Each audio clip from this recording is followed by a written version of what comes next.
आज का जो हमारा टॉपिक है वो बेसिकली क्या है, यूवीआइटिस।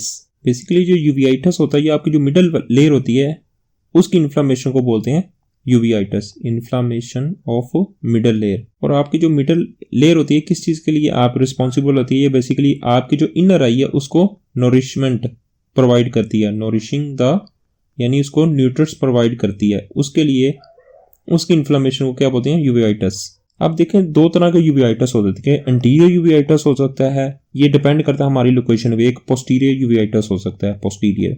अब एंटीरियर यूवीआइटिस में बेसिकली क्या होता है, इसमें जो मिडल है इसकी आयरस की इन्फ्लामेशन को क्या बोलते हैं, ये आपका आयरस है, ये वाला आयरस, इसकी इन्फ्लामेशन को आपको क्या बोलते हैं, एंटीरियर यूवीआइटिस, क्योंकि ये फ्रंट पे है इसी वजह से इसे बोलते हैं एंटीरियर यूवीआइटिस, आयरस की इन्फ्लामेशन को। जबकि पोस्टीरियर यूवीआइटिस आपके जो बैक साइड पे मौजूद होता है, इसमें बेसिकली क्या होता है, इसमें आपकी जो कोराइड लेयर है उसकी इन्फ्लामेशन हो सकती है, उसको बोलते हैं, या इसमें अगर इसका दूसरा नाम भी इसे कोरोडाइटिस भी बोल सकते हैं क्योंकि इन्फ्लामेशन ऑफ कोराइड को, या इसमें रेटिनाइटिस बोल सकते हैं, इन्फ्लामेशन ऑफ रेटिना। तो बेसिकली क्या होता है, ये पोस्टीरियर में क्या होता है, इन्फ्लामेशन ऑफ कोराइड या रेटिना की दोनों की इन्फ्लामेशन होती है। और आपको पता है रेटिना बेसिकली क्या होती है, ये आपकी लाइट सेंसिटिव लेयर होती है जो आपके इमेज किसको भेजती है, ब्रेन को भेजती है। जबकि कोराइड वाली लेयर क्या होती है, ये आपको नोरिशिंग इनर आई को नोरिश सप्लीमेंट्स वगैरह न्यूट्रिएंट्स प्रोवाइड करती है। और अगर इन्फ्लामेशन आयरस की हो रही है बोलते हैं एंटीरियर यूवीआइटिस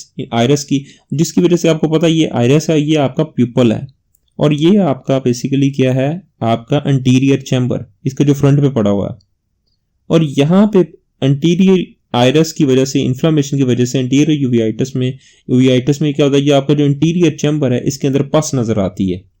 इस पस को क्या बोलते हैं, हाइपोपायोन। जो हाइपोपायोन में क्या होता है, इसमें basically collection of white blood cell हो सकती है, और दूसरा ये पस की कलेक्शन होती है, इसको बोलते हैं हाइपोपायोन। और एंटीरियर यूवीआइटिस की एसोसिएशन किसके साथ हो सकती है, एक डिजीज होती है सार्कोडोसिस, उसके साथ एसोसिएशन हो सकती है। दूसरी एक डिजीज होती है कौन सी, ऑटोइम्यून कंडीशन इन्फ्लामेशन हो जाती है, जिसमें बोलते हैं बेसेट सिंड्रोम, जिसके B27 में होता है, जिसको बोलते हैं बेसेट सिंड्रोम को। और उसके अलावा इसमें जुवेनाइल इडियोपैथिक आर्थराइटिस के साथ इसकी एसोसिएशन हो सकती है।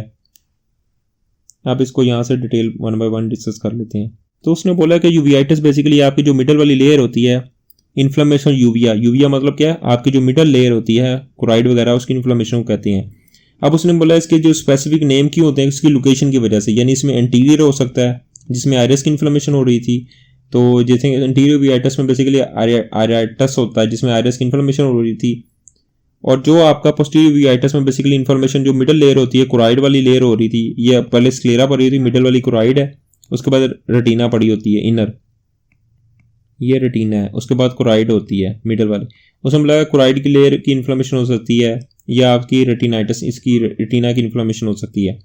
और उसने बोला कि इसमें हाइपोपायोन में नजर आएंगे। हाइपोपायोन बेसिकली उसने क्या बोला है कि आपका जो एंटीरियर चैम्बर वो मैंने आपको शुरू में बता दिया है, उसमें अकामुलेशन, उसमें पस की अकामुलेशन हो सकती है, या उसमें WBC जो सेल्स होता है उसकी अकामुलेशन हो सकती है, जिसकी वजह से हमें ये नजर आएंगे।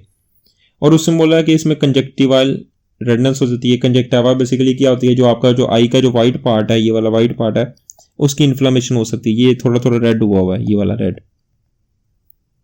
और इसकी एसोसिएशन सिस्टेमिक इन्फ्लेमेटरी डिजीज है जिसमें सार्कोडोसिस है, उसके साथ हो सकती है, वो यूवीआइटिस करवा सकता है, या बेसेट सिंड्रोम है, या पेशेंट को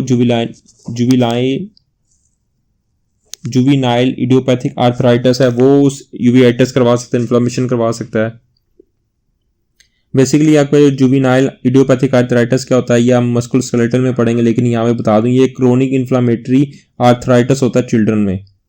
क्रोनिक जुवेनाइल मतलब कहता है चिल्ड्रन में आर्थराइटिस होता है क्रोनिक इन्फ्लेमेशन की वजह से।